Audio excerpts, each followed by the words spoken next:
It was an immoral war between Britain, which promised to make money by selling more opium, and the Qing dynasty, which would stop selling opium in China. At that time, it was an era of imperialism and attempts by powerful countries to dominate other weak countries. Militarily, politically, and economically were widespread. The First Opium War was also a case in which the strong Britain pushed the weakening Qing dynasty by force. In spring 1839, the Qing government confiscated and destroyed more than 20,000 cases of British opium that were warehoused in Guangzhou. The hostility between the two countries increased when some drunken British sailors killed a Chinese civilian in the village. The hostile activities broke out later that year when British warships destroyed the Chinese blockade of the Pearl River estuary at Hong Kong.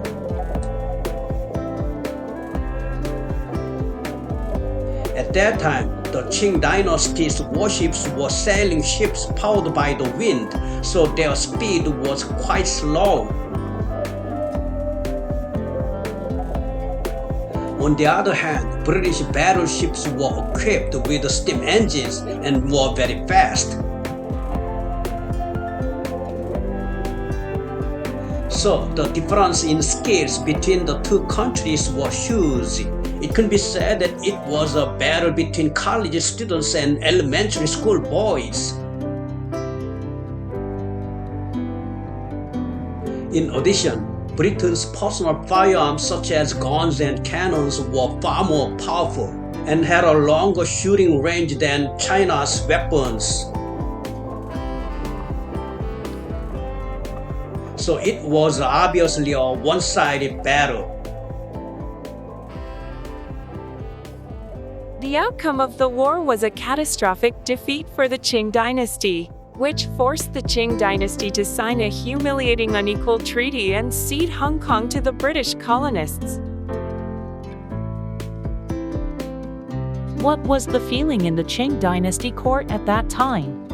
It must have felt like the sky was falling down.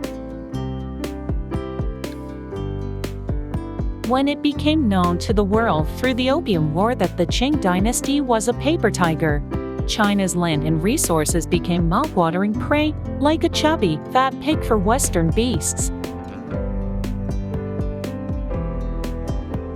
Britain won the war in a great victory, but it deserved criticism both at that time and today for the fact that it was at war with the Qing dynasty to prevent opium imports due to the evils of opium.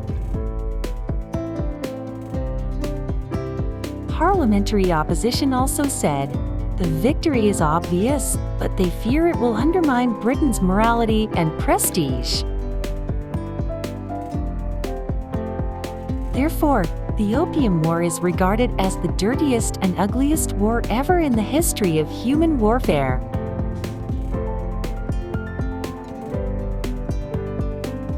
At the outbreak of the war, China's largest export product to Britain was tea, and Britain's main exports were woolen textiles and Indian cotton. Chinese tea, silk, and porcelain were quite popular among British noble society.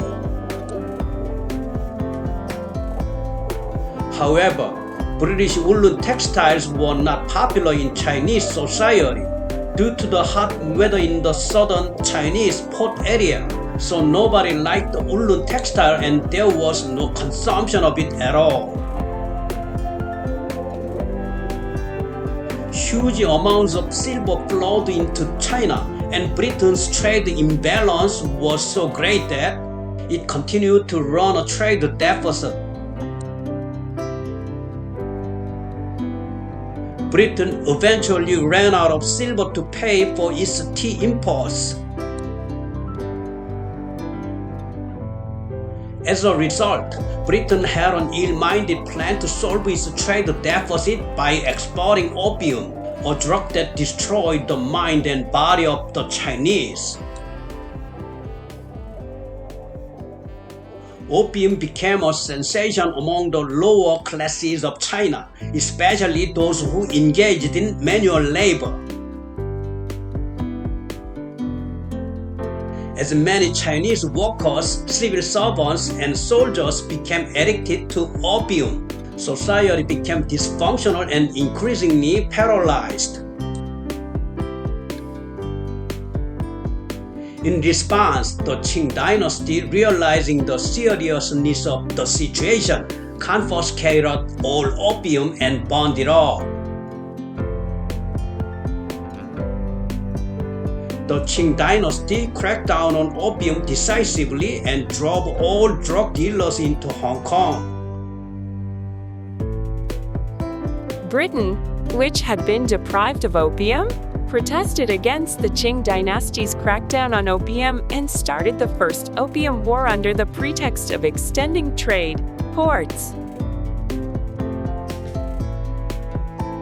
The war ended with a British victory in 1842, and the Treaty of Nanking, which was absolutely unfair to the Qing dynasty, was signed. With the Treaty of Nanking, Britain took over Hong Kong Island and forced the opening of 5 ports: Guangzhou, Xiamen, Fuzhou, Ningbo, and Shanghai. As a result, Hong Kong was formally ceded from China under the Treaty of Nanking. The following year, the British government established the Governor-General with the establishment of Victoria City. Thank you for watching the video, The First Opium War, provided by History and Current Events. I'm Rebecca, Mia, Katie, Leah, and Tony have contributed so far as narrators. Thank you.